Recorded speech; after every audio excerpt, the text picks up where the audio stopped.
అంటే మీకు ఏం సంబంధం? ఇప్పుడు మీరు బీజేపీలో లేరు కదా, మీరు రిజైన్ ఇచ్చినారు కదా, ఆల్రెడీ పార్టీ మీ రిజైన్ని యాక్సెప్ట్ కూడా చేసింది కదా, ఇప్పుడు స్టేట్ కమిటీలో మాట్లాడడానికి మీకు ఏం అధికారం అని అట్లాంటి కొన్ని మాటలు కూడా ఆ ప్రెస్ మీట్లో జరిగింది. నేను మా మిత్రులకి అందరికీ గతంలో కూడా చెప్పినా, ఇప్పుడు కూడా చెప్తున్నా, నేను భారతీయ జనతా పార్టీకి రిజైన్ దేని గురించి వచ్చినా అంటే చాలా వరకు అసలు ఇంకా ఎన్ని సంవత్సరాలు చేస్తారు? పార్టీలో ఉండి మేము మాట్లాడితే మాకు చాలా వరకు ఢిల్లీ ఎక్కడిక్కడ పిలిపించి కొన్ని వార్నింగ్లు అట్లాంటివి కూడా మీరు ఇప్పించినారు. నేను ప్రతిసారి భారతీయ జనతా పార్టీ కార్యకర్తలు బూత్ లెవెల్ నుంచి పెద్ద అధికారుల వరకు నేను వాళ్ళ ఫేవర్లోనే మాట్లాడినా. నేను రిజైన్ ఇచ్చే సమయంలో కూడా నేను నా కార్యకర్తల గురించి పార్టీలో ఉండి కూడా నేను కొట్లాడినాను, బయట పోయి కూడా నా కార్యకర్తల గురించి నేను పోరాడతానని ఓపెన్గా నేను ఆ సమయంలో కూడా చెప్పినాను. ఇవాళ కూడా మీరొక భారతీయ జనతా పార్టీ తెలంగాణ స్టేట్ కమిటీ మీరు డిక్లేర్ చేసినారు. ఆ స్టేట్ కమిటీలో నేను కొన్ని వ్యక్తులని నేను ఐడెంటిఫై చేసినాను, వాళ్ళకి నేను గుర్తు కూడా పడతా. దాదాపు ఆ కమిటీలో 10 నుంచి 12 మంది ఒకటే పార్లమెంట్ నుంచి ఉన్నారు. ఆ పార్లమెంటు ఏంటంటే సికింద్రాబాద్ పార్లమెంట్ నుంచి 10 నుంచి 12 మందికి మీరు ఒకటే పార్లమెంట్ నుంచి పదవులు ఇస్తున్నారు. అదేవిధంగా మళ్ళా రూరల్ అవసరం లేదా?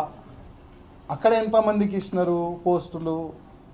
నేను మా కార్యకర్తల గురించి నేను మాట్లాడుతున్నాను.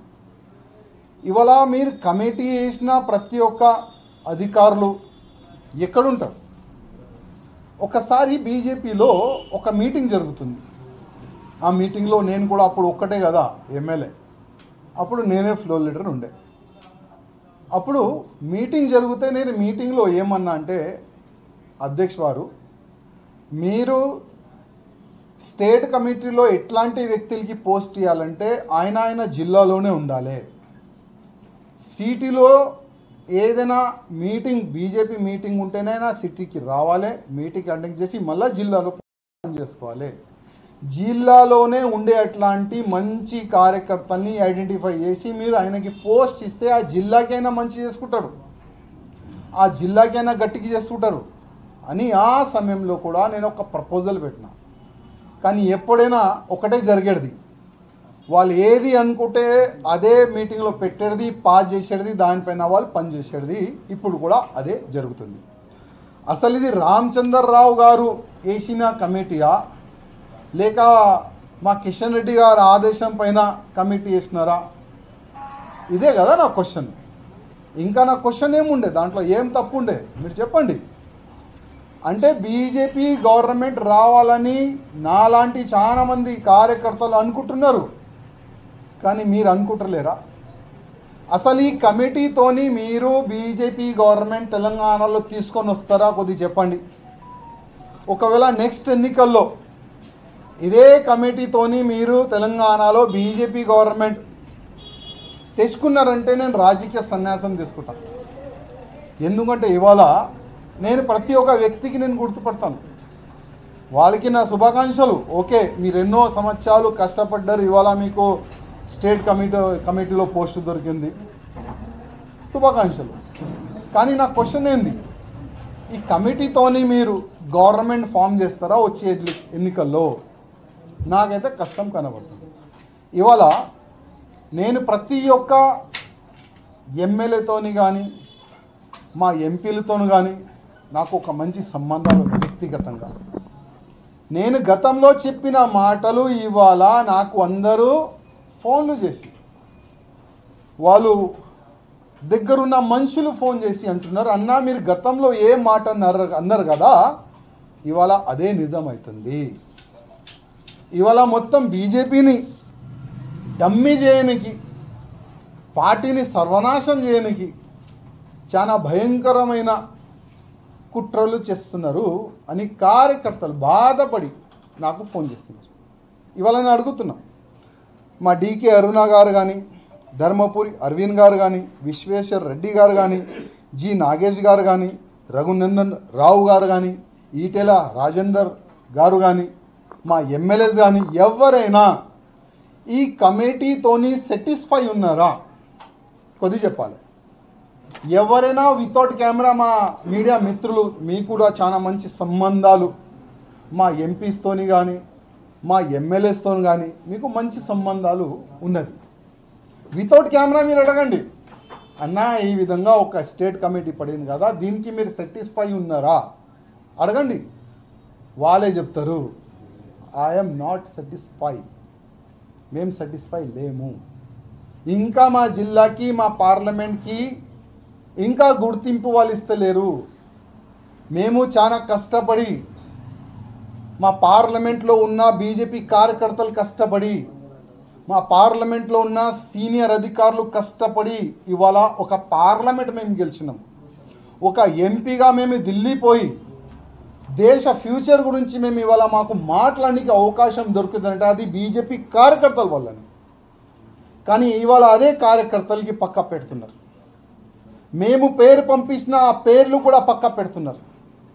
మళ్ళీ అదే యాంగిల్ నడుస్తుంది, నా మనిషి నీ మనిషి. ఈ నా మనిషి నీ మనిషి వల్ల ఎన్నో సంవత్సరాలు పార్టీకి సర్వనాశం చేసినారు కదా, ఇప్పుడు కూడా అదే యాంగిల్లో వీలు పోతున్నారు. రామచంద్రరావు గారు మంచి మనిషి, కానీ పాపం రబ్బర్ స్టాంప్ అయిపోయాడు. రామచంద్రరావు గారు వెనుక కొంతమంది పెద్దలు దాచుకొని పార్టీని నడపనికి ప్రయత్నం చేస్తున్నారు కూడా. గతంలో కూడా ఇదే జరిగింది, ఇప్పుడు కూడా అదే జరుగుతుంది. ఇవాళ కొంతమంది ఇవాళ ప్రెస్ మీట్ పెట్టి నా పైన కామెంట్లు చేస్తున్నారు, మర్యాదగా ఉండండి లేకపోతే మా యాంగిల్లో మేము మీకు జవాబు ఇస్తాము అని ఇవాళ ప్రెస్ మీట్ పెట్టినారు. గతంలో కూడా ఒక అమ్మ మా పైన ప్రెస్ మీట్ పెట్టింది, ఎందుకంటే రాయసింగ్ కౌంటర్ అయ్యాడు కదా. ఎందుకంటే ఒక మహిళ పైన మళ్ళీ రాయసింగ్ కామెంట్ చేస్తే మళ్ళీ సోషల్ మీడియా వాళ్ళ చేతిలో ఉన్నది. నెలకి డబ్బులు ఇచ్చి మొత్తము ఫేవరబుల్గా కొన్ని న్యూస్లు నడిపించే ఒక అలవాటు వీళ్ళకి అయిపోయింది. మళ్ళీ రాయసింగ్కి మహిళల పైన సమ్మానం లేదు అది ఇది అని ఒక వార్తలు నడిపిస్తాను. నేను అప్పుడు ఏం మాట్లాడలేదు. ఇప్పుడు మా అశోక్ అన్న మంచి పరిచయాలు, ఆయన మాట్లాడిండు, ఆయనకి జనరల్ సెక్రటరీ ఇచ్చినారు స్టేట్లో. నా శుభాకాంక్షలు అశోక్జీ. మీరు మాట్లాడే పద్ధతి బాగలేదు. ఒక వ్యక్తి పైన కామెంట్ చేసే ముందు మనలో ఏం తప్పు ఉన్నది అది చూసుకోవాలి కొద్దిగా. నాకు చాలామంది మీ ఏరియా నుంచి ఫోన్ చేస్తున్నారు, మీ గురించి అంటే వ్యక్తిగతంగా లోపట కానీ ఏరియాలో కానీ మీకు వచ్చిన పదవి గురించి నాకు ఏం తెలియదు. కానీ మీ మనుషులే నాకు ఫోన్ చేసి ఏం చెప్తున్నారంటే, అన్న అప్పుడు బీబీ నగర్లో ఎమ్స్ హాస్పిటల్లో పోస్టులు ఇప్పిస్తా అని 2 లక్షలు 3 లక్షల రూపాయలు తీసుకొని మోసం చేసినారన్న. అప్పుడు ఏబీవీపీ కార్యకర్తలు అడిగితే ఏబీవీపీ కార్యకర్తల పైననే కేసు పెట్టించిండు అని మీ వాళ్ళే నాకు ఫోన్ చేసి చెప్తున్నారు. అదేవిధంగా రామచంద్రరావు గారు ఇప్పుడున్న ప్రెసిడెంట్ ఇంటికాడ పోయి మీరు మీ భార్య కెరోసిన్ వేసుకుంటామని ఒక నాటకం కూడా గతంలో ఆడినారంట. అది మీ కార్యకర్తలే మాకు చెప్తున్నారు. మళ్ళీ ఇప్పుడు ఏం కాంప్రమైజ్ జరిగిందేమో, ఒక మంచి మీకు పోస్ట్ వచ్చింది, ఆ పోస్ట్ని మీరు కాపాడుకోండి. అనవసరము వీళ్ళు మాటల్లో వచ్చి మా వరకు వస్తే మీకే నష్టం. ఎందుకంటే 3వ సారి ఎమ్మెల్యే గెలిచినాం మా బీజేపీ కార్యకర్తలు వల్లనే, గర్వంగా చెప్తాం. 3వ సారి ఎమ్మెల్యే గెలిచినాము మా గోషా మహల్ ప్రజల ఆశీర్వాదం వల్లనే, గర్వంగా చెప్తాం. సిగ్గులేదు. వచ్చే ఎన్నికల్లో కూడా అదే బీజేపీ కార్యకర్తలే నాకు ఇక్కడ నుంచి నేను అనుకుంటే, ఎందుకంటే 3వ సారి గెలిచిన కదా, 4వ సారి నిలబడాలా వద్దా ఆలోచన చేస్తా. ఒకవేళ నిలబడితే ఇదే మా బీజేపీ కార్యకర్తలు బూత్ లెవెల్ నుంచి నాకే ఓటేస్తారు, నాకు గెలిపిస్తారు. అదే మా ప్రజలు కూడా నాకు ఆశీర్వాదం ఇచ్చి నాకు గెలిపిస్తారు. కావాలంటే మీరు ఏ షరతు పెట్టుకోవాలంటే మీరు పెట్టుకోవచ్చు. నేను ఒక ఫైటర్, రోడ్ పైన కూడా నేను కొట్లాడతా, మీడియాలో వచ్చి కూడా నేను కొట్లాడతా. ఏ వేదిక చెప్పండి, ఆ వేదికలో వచ్చి నేను కొట్లాడతా. నేను ఎప్పుడైనా నా పార్టీ బాగుపడాలి, నా కార్యకర్తలు బాగుపడాలి, ఇవాళ లేకపోతే రేపు తెలంగాణలో బీజేపీ గవర్నమెంట్ రావాలి ఆలోచన పెట్టేలో నేను కూడా ఒక వ్యక్తి. ఇవాళ బాధ ఉన్నది, మంచి మూమెంట్ ఉండే. ఇవాళ ఎలక్షన్ జరిగితే బీజేపీ గవర్నమెంట్ వచ్చేట్లాంటి ఒక మంచి మూమెంట్ ఉండే. కానీ మీరేం చేసినారు? బీజేపీని మొత్తం పండబెట్టినారు. ఏ కార్యకర్త ఇవాళ పనిచేయడానికి రెడీ లేరు. దేని గురించి కొద్దిగా ఆలోచన చేయండి. ఓకే, మీరు కమిటీ చేసుకుంటారు కదా, గుడ్, ఏంటి కమిటీ చేసుకుంటారు కదా. ఇప్పుడు నెక్స్ట్ మీ జిల్లాలో కానీ రూరల్లో కానీ ఎట్లా మీరు పార్టీని డెవలప్ చేస్తారు, డెవలప్ అవుతుందా లేదా మీరే చూసుకోవాలి. ఇంకా ఏదైనా మీకు మీడియా మిత్రులు క్వశ్చన్స్? ఆల్రెడీ కంటెస్ట్ సంబంధించి పార్టీ నుంచి సస్పెండ్ చేయగానే తెల్లారి నెక్స్ట్ రాజీనామా చేసింది. మీ మీద కూడా రాజీనామా చేయాలి, పార్టీలో రాజాసింగ్ ఎందుకు మరి ఇంత బయటికి వెళ్ళినా కూడా మా పార్టీ వ్యక్తి కాదని చెప్పి ప్రెసిడెంట్ కూడా మాట్లాడుతున్నారు. రాజీనామా చేయాలన్నట్టు డిమాండ్ చేస్తున్నారు. మీరేమన్నా దాని మీద మాట్లాడతారా? మీరు ఎవరు అడిగేది? నేను రాజీనామా అయ్యాను, పీక్కోండి, ఆన్సర్ దొరికింది. నెక్స్ట్, మీరేమో రాజీనామా చేయకుండా రాజాసింగ్ బీజేపీ మీద మాట్లాడే అర్హత లేదని చాలా స్పష్టంగా చెప్తున్నారు. నేను గతంలో కూడా చెప్పినాను. మీరు గెలిచింది బీజేపీ మీద, బీజేపీ మీద ఎట్లా విమర్శలు చేస్తారు అనేది కూడా. నేను మా బీజేపీ కార్యకర్తలు గొంతుగా ఇవ్వాలని నేను మాట్లాడుతున్నాను. ఏ రోజు నేను రాజీనామా ఇచ్చినాను ఆ రోజు కూడా చెప్పిన నేను మా బీజేపీ ఎందుకంటే 3వ సార్లు గెలిచిన కదా, 4వ నిలబడాలా వద్దా ఆలోచన చేస్తా. ఒకవేళ నిలబడితే ఇదే మా బీజేపీ కార్యకర్తలు బూత్ లెవెల్ నుంచి నాకే ఓటేస్తారు, నాకు గెలిపిస్తారు. అదే మా ప్రజలు కూడా నాకు ఆశీర్వాదం ఇచ్చి నాకు గెలిపిస్తారు. కావాలంటే మీరు ఏ షరతు పెట్టుకోవాలంటే మీరు పెట్టుకోవచ్చు. నేను ఇవాళ ఎలక్షన్ జరిగితే బీజేపీ గవర్నమెంట్ వచ్చేట్లాంటి ఒక మంచి మూమెంట్ ఉండే. కానీ మీరేం చేసినారు? బీజేపీని మొత్తం పండబెట్టినారు. ఏ కార్యకర్త ఇవాళ పనిచేయడానికి రెడీ లేరు. దేని గురించి కొద్దిగా ఆలోచన చేయండి. ఓకే, మీరు కమిటీ చేసుకుంటారు కదా, గుడ్, ఏంటి కమిటీ చేసుకుంటారు కదా. ఇప్పుడు నెక్స్ట్ మీ జిల్లాలో కానీ రూరల్లో కానీ ఎట్లా మీరు పార్టీని డెవలప్ చేస్తారు, డెవలప్ అవుతుందా లేదా మీరే చూసుకోవాలి. ఇంకా ఏదైనా మీకు మీడియా మిత్రులు క్వశ్చన్స్? ఆల్రెడీ కంటెస్ట్ సంబంధించి పార్టీ నుంచి సస్పెండ్ చేయగానే తెల్లారి నెక్స్ట్ రాజీనామా చేసింది. మీ మీద కూడా రాజీనామా చేయాలి, పార్టీలో రాజాసింగ్ ఎందుకు మరి ఇంత బయటికి వెళ్ళినా కూడా మా పార్టీ వ్యక్తి కాదని చెప్పి ప్రెసిడెంట్ కూడా మాట్లాడుతున్నారు. రాజీనామా చేయాలన్నట్టు డిమాండ్ చేస్తున్నారు. మీరేమన్నా దాని మీద మాట్లాడతారా? మీరు ఎవరు అడిగేది? నేను రాజీనామా అయ్యాను, పీక్కోండి, ఆన్సర్ దొరికింది. నెక్స్ట్, మీరేమో రాజీనామా చేయకుండా రాజాసింగ్ బీజేపీ మీద మాట్లాడే అర్హత లేదని చాలా స్పష్టంగా చెప్తున్నారు. నేను గతంలో కూడా చెప్పినాను. మీరు గెలిచింది బీజేపీ మీద, బీజేపీ మీద ఎట్లా విమర్శలు చేస్తారు అనేది కూడా. నేను మా బీజేపీ కార్యకర్తలు గొంతుగా ఇవ్వాలని నేను మాట్లాడుతున్నాను. ఏ రోజు నేను రాజీనామా ఇచ్చినాను ఆ రోజు కూడా చెప్పిన నేను మా బీజేపీ కార్యకర్త గొంతుగా నేను మాట్లాడతా. బీజేపీలో ఉండని ఉండకపోని ఇవాళ తప్పులు జరుగుతున్నాయి, దాని గురించే మాట్లాడతా, 100% మాట్లాడతా. దానికి ఎవరు ఆపలేరు. రాజాసింగ్ బీజేపీలో ఉన్నాడు కాబట్టి ఎమ్మెల్యేగా గెలిచిండు, బయట ఇండిపెండెంట్గా పోటీ చేస్తే గెలవలేడని. కిషన్ రెడ్డి గారు నా రాజీనామా ఇవ్వాలి, నేను కూడా రాజీనామా ఇచ్చేస్తా, మళ్ళీ ఒకసారి ఎలక్షన్కి వెళ్దాం. మీరు కూడా అక్కడ పార్లమెంట్ సభ్యుడుగా కొట్లాడండి, నేను కూడా ఇండిపెండెంట్గా అక్కడ కొట్లాడతా. మీరు కూడా ఇక్కడ ఇండిపెండెంట్గా ఎమ్మెల్యే కూడా కొట్లాడండి. ఎవరు ఎక్కడి నుంచి గెలుస్తారో చూసుకుందాం. ఇప్పుడు ఈ మొత్తము దీనికి ప్లానింగ్ మొత్తం మా కిషన్ రెడ్డి గారే నేను అనుకుంటున్నాను. అందుకోసం మా కిషన్ రెడ్డి గారికే అడ్రస్ చేసి చెప్తున్నాను, రామచంద్రరావు గారికి ఫ్రీ హ్యాండ్ ఇవ్వండి, ప్రతి ఒక్క పార్లమెంట్ సభ్యుడికి ఫ్రీ హ్యాండ్ ఇవ్వండి, ప్రతి ఒక్క ఎమ్మెల్యేకి ఫ్రీ హ్యాండ్ ఇవ్వండి. పార్టీ డెవలప్ చేసుకుంటారు. ఇంకా ఎన్ని సంవత్సరాలు వెనక నుంచి గుంజే కార్యక్రమం చేస్తారు.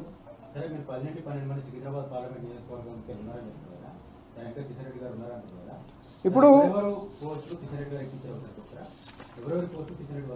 నేను మీకు ఇప్పుడు కొన్ని లిస్ట్ నేను మీకు ప్రత్యేకంగా సపరేట్ పెట్టిస్తాను. దాంట్లో మీరు ఐడెంటిఫై చేసుకోండి. ఓటర్ ఐడి కార్డు కూడా మీరు సర్వే చేసుకోండి. అసలు ఏ వ్యక్తికి ఎక్కడి నుంచి పోస్ట్ ఇస్తున్నారో ఆ వ్యక్తి ఎక్కడ ఉంటాడు, ఆ వ్యక్తి ఎన్నిసార్లు జిల్లాకి వెళ్తారు, ఎన్ని సంవత్సరాలు సిటీలో ఉంటారు, ఒక్కసారి మీరు ఎంక్వైరీ చేసుకోండి, నేను మీకు లిస్ట్ పెడతాను.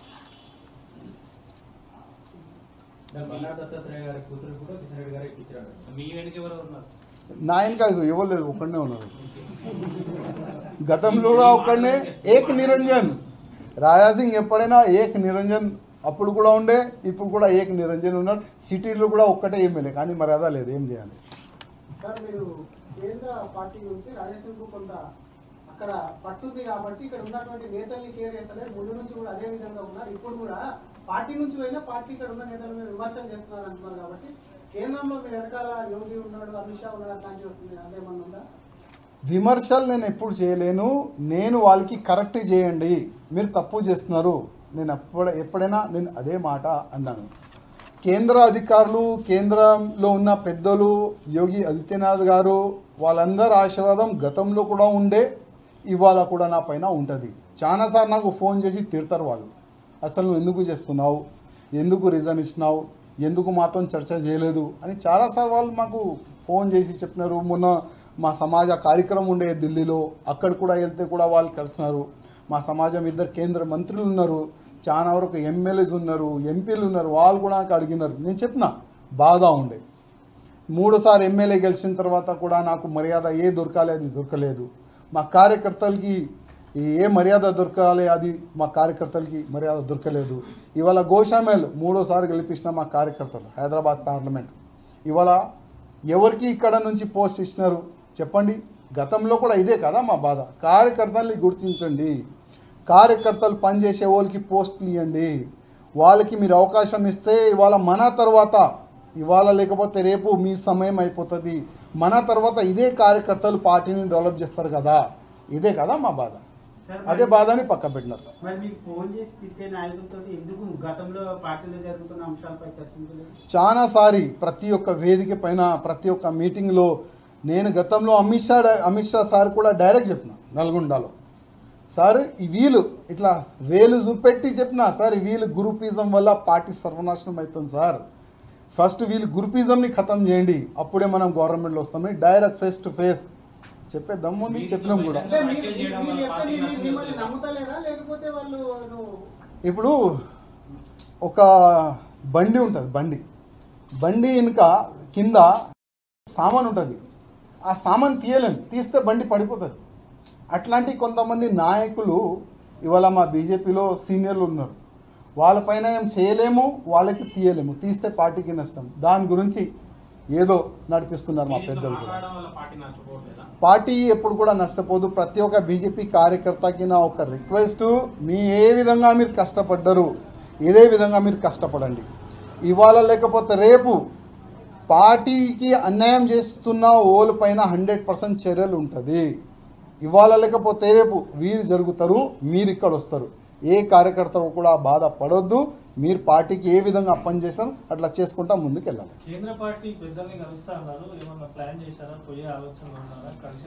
అది మంచి సమయం ఇంకా రాలేదనుకుంటున్నా, కానీ ఇవాళ లేకపోతే రేపు సమయం వచ్చిన తర్వాత కలుద్దాం. పిలుపు వస్తే ఐఎమ్ రెడీ, పిలుపుకి రెడీ ఉన్నా, కానీ కలిసే ముందు నా బాధలు చెప్తా, నా పైన జరిగిన అన్యాయం గురించి చెప్తా. వాళ్ళు సాటిస్ఫై అయిన తర్వాత వాళ్ళు ఏ మార్గం చూపెడితే ఆ మార్గంలో నడుస్తాం. ఇప్పుడు ఇండిపెండెంట్ ఉన్నా సార్, ఇప్పుడు నేను కాంగ్రెస్లో వెళ్ళలేను, బీఆర్ఎస్లో వెళ్ళలేను, ఏ సెక్యులర్ పార్టీలో వెళ్ళలేను, ఎందుకంటే హిందుత్వం మొత్తం నిండి ఉన్నాయి కదా, వేరే పార్టీ మ్యాచ్ కాదు. అందుకోసం నేను వెయిటింగ్, కానీ వెళ్ళే ముందు నేను ఇక్కడ చేస్తున్న అన్యాయం గురించి కేంద్రం అధికారులకి, మా అధికారులకి చెప్తాను.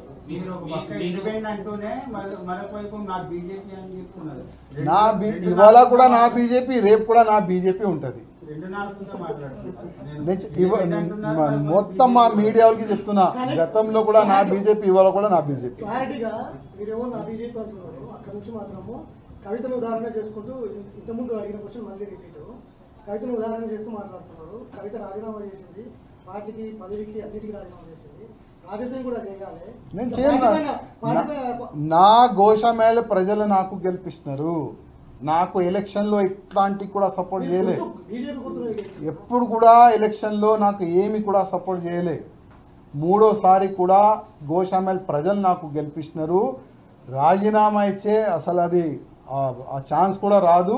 నేను ఈయన కూడా ఏం చేస్తా చేసుకోండి, గతం కూడా చెప్పినా ఇప్పుడు కూడా పార్టీ చెప్తున్నా. మద్దతు ఇవ్వలేదు అన్నప్పుడు పార్టీలో ఎందుకు ఆల్రెడీ చేయాలి మీరు ఒక్కసారి ఎంక్వైరీ చేసుకోండి. రాజీనామా యాక్సెప్ట్ చేసిరని ఆ కోపంతో బీజేపీ నాయకుల మీద ఈ రకమైన నేను ప్రతి ఒక్క మెసేజ్ మీరు చూసుకోవాలి. నేను ప్రతి ఒక్క మెసేజ్ తప్పు ఉంది అని కార్యకర్తలతో చర్చ చేసుకోండి. నేను ఇచ్చిన ప్రతి ఒక్క మెసేజ్ కార్యకర్తలకి ఫేవర్గా ఉంటుంది. నా మెసేజ్ వాళ్ళు చేస్తున్న తప్పులు ఓకే, బీజేపీలో ఉన్న కొంతమంది భయపడి మాట్లాడరు. వాళ్ళకి పదవి భయం ఉంటుంది, పోస్ట్ భయం ఉంటుంది, ఏదో ఒక ప్రాబ్లం వాళ్ళకి ఉంటుంది. అందుకోసం వాళ్ళు మాట్లాడతలేదు. కానీ నాకేం ఆశ లేదు, గతంలో కూడా లేకుండే, ఇవాళ కూడా లేదు.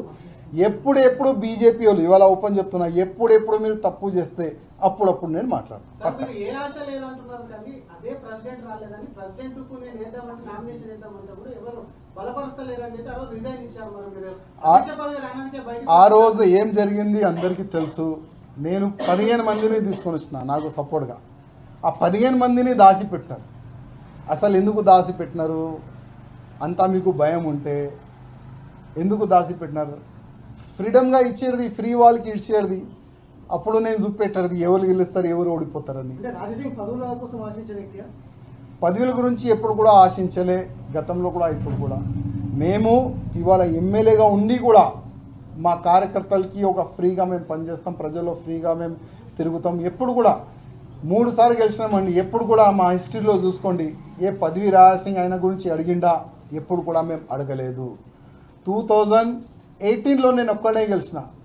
అప్పుడు వాళ్ళు అంటే నేను ఫ్లో లీడర్ అప్పుడు అయినా, కానీ 14లో అప్పుడు అడగలేదు. మళ్ళా 23లో కూడా ఏ పదవి కూడా మేము అడగలేము.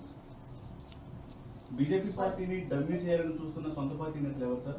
దీంట్లో ఒక స్టేట్మెంట్ చేశారు, కొంతమంది నాయకులు డమ్మీ చేయాలని చూస్తున్నారు పార్టీని అన్నారు. ఇప్పుడు ఈ లిస్ట్ చూస్తే మీకే అర్థమవుతానండి.